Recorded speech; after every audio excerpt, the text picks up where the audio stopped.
Welcome to Perspectives in Focus. My name is Tia Young, and I'm your host. We have a compelling story to tell today. One could say that it's a little bittersweet. There are parts of the story that is just happy and it makes you just laugh and you feel so joyous.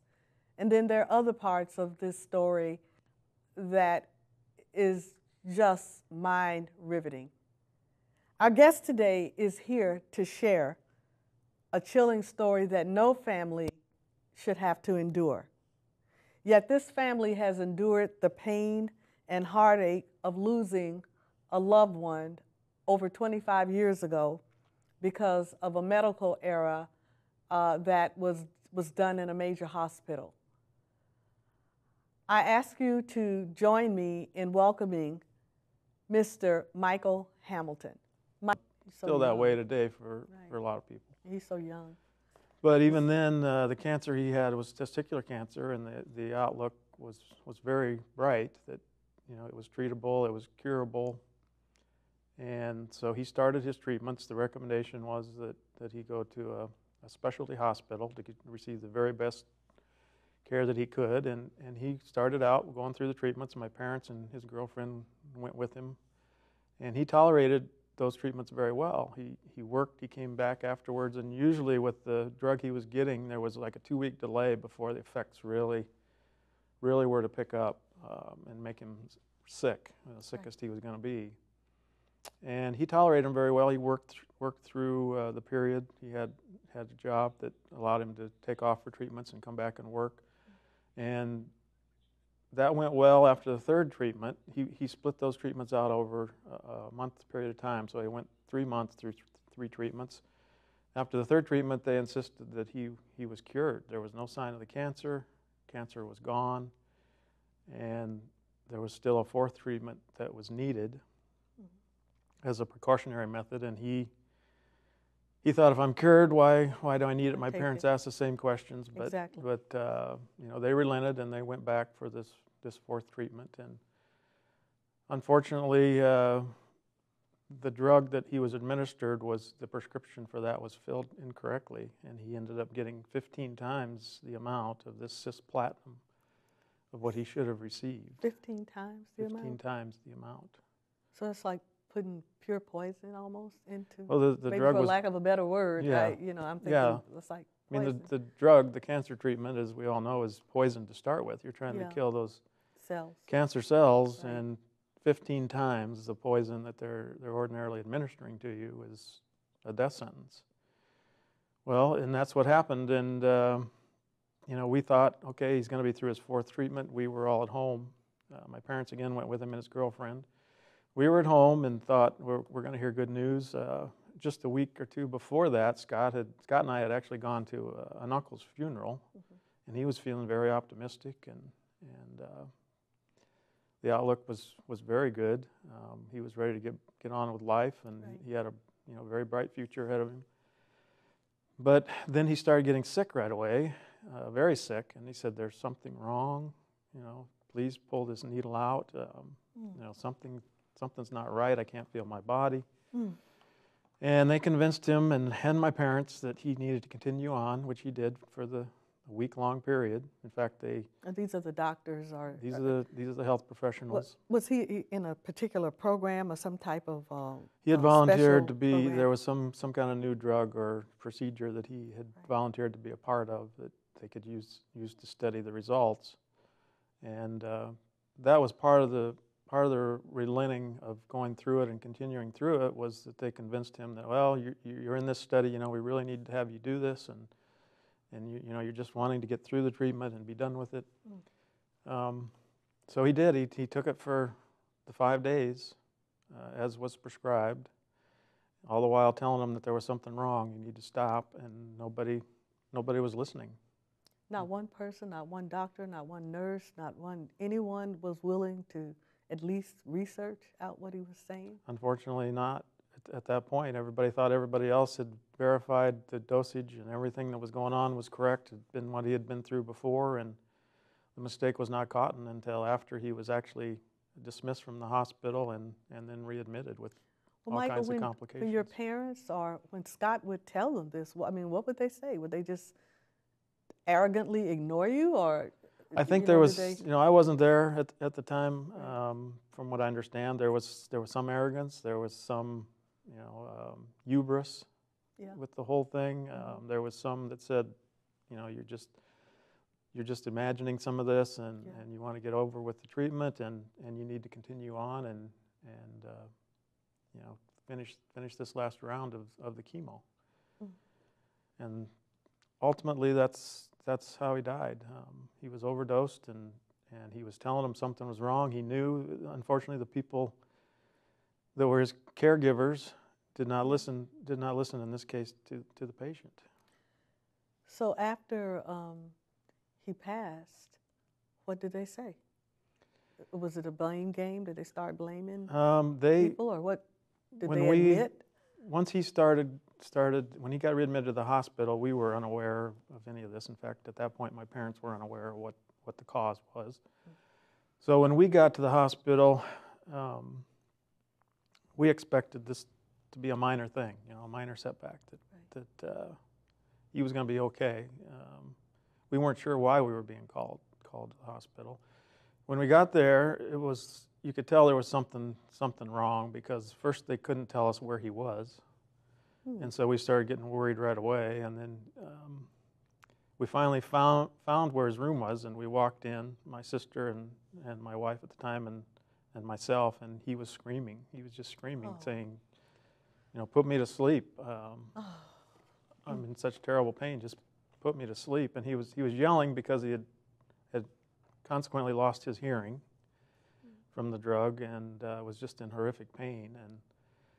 And so at that point, we were all devastated. I mean, there's a lot of things I don't remember at that point. I kind of shut down. I can understand. It was an awful experience. I consider myself, I guess, to be a problem solver. Yes. I started out as a school teacher, and now I'm in the IT world, and I solve problems. Right. This is one problem that I had no way of solving. The damage had been done, and we just took it day by day to try to figure out what the next steps were, and if he was going to survive or not survive. If he did survive, what kind of life would he have? To live, yeah. So even at that point of your coming back in the hospital and walking in and being totally shocked at what you found when you got there, was there still not anyone willing to say, well, wait a minute, maybe we better check something out here? Maybe something. I think at that point they had figured out what had happened, and I think my parents were not there when we got there. I think they were being told at that time. So we all gathered in a room shortly after that, and were given the devastating news of what had happened. And of course, right away, you're numb. You just can't believe, how could this happen? Why did this happen?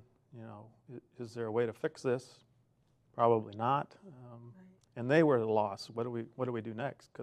So they didn't even know at that point. They didn't know. They didn't know.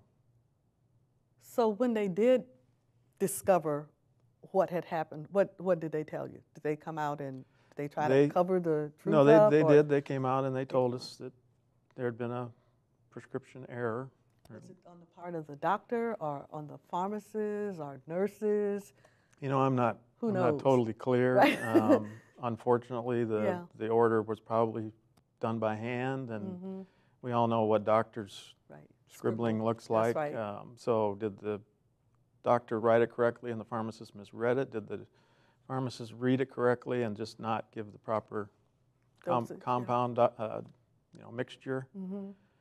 Joe probably knows. I mean, she's read through a lot of the charts and so on, what happened. But basically what we were told is the prescription was filled in error, and he was given 15 times the dosage.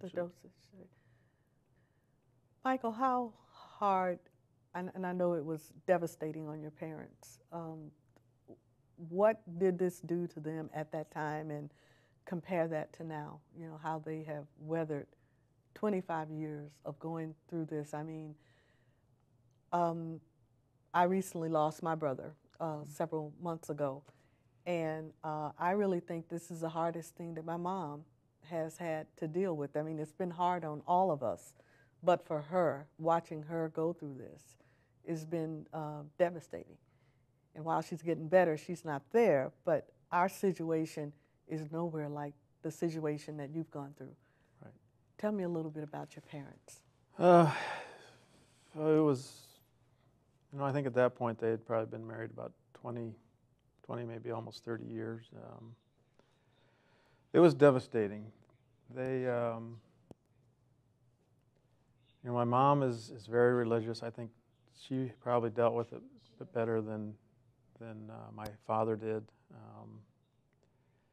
But you start playing the blame game, with yourself. Even myself have gone through that, the survivor guilt. But it was very much a roller coaster. In the beginning, you had lots of support from community and friends and family, and some of that, and you're probably experiencing some of that now yourself. That's kind of starts to wear off, and the reality starts to set in. And that's right. And today I would say they're doing very well. And unfortunately, this was not the first child. You hear people say you should never have to bury one of your children. This was the second child that they had lost. That's right. Most likely to another medical error. Their first, my older brother was born a twin. A twin, that's and, right. They were born at and 7 months. Yeah. And at that time, that was during the baby boom. The word we get is that they were putting babies in dresser drawers, and they didn't have room for them. And because they were premature, they probably did not get the care that they needed with getting enough oxygen, and she ended up dying of respiratory failure. Oh wow! Would have been my brother's twin sister. Right. So, and that was Denny's twin. Denny's twin, Deanna. Right. Denny's the oldest. Denny's the oldest. Oldest child, and then Deanna is the one that lost her life. Correct. Yeah. Correct. That's very sad. That's almost unbearable. Yes, that's what I would say, and I think about my own kids and think, how would I ever deal with something like that? So, they're troopers. They've come through it. Their faith has helped. Since your mom greatly. is a woman of faith, and your dad, so that does help. Yeah, but I mean, it's had its effects. Right. No doubt about it. Right. And so now you think that they, you never get over it. No. But they have come to a point of acceptance. I think they've accepted it. Probably accepted it quite a while ago. Right. What about the farm? Does the family still own the farm, or did you sell the farm? Yes, we do still own the farmland. We got about 240 acres in Sac County, back in Iowa. The property where we grew up, well, I grew up actually till I was 5. I grew up in one farmhouse, and then we moved a mile down the road to another farmhouse. And shortly after, Scott actually was living there when he got sick. And shortly after he died, my dad essentially bulldozed in all the buildings, except for the grain bins and things like that. And that land is really now just farmland. It's not a homestead of any sort. And a lot of those memories are gone. You can still go out there and recognize, of course, where things were and where we used to play ball in the yard and things like that. And we do have some good pictures, ways to remember it. But it was interesting that once he died, he had a really nice Dodge Charger car. And do you still have that? No, that was another decision I guess the family made, that we just want to get past this and get rid of this stuff. And today you kind of wish you still would have kept on to it. Yeah, that would be something. Well, Michael, we're going to take a short station break in just a little bit. I think we have a couple of more minutes. Can you tell the viewers how people can get in contact with you if someone just wants to talk? I mean, there are a lot of people that are going through all kinds of pain, and I just believe that there are things that you could say that could probably help them. Sure. There's an email address for the Love of Scott 23@gmail.com, which is one way to contact either my sister or I. And the other way is we've got us for the Love of Scott Facebook page, which is another good way to communicate and check out what's going on with the book and with some of the, say, other healthcare initiatives that are going on to hopefully eradicate a lot of these errors that still, unfortunately, are taking place today. Right, that's right. Well, this is the book again. It's For the Love of Scott by Joe Hamilton. And I encourage everyone to go out and get this book and read it. It will turn your life around. I mean, it's an outstanding piece of work. And it's so well written. You will just enjoy reading this book.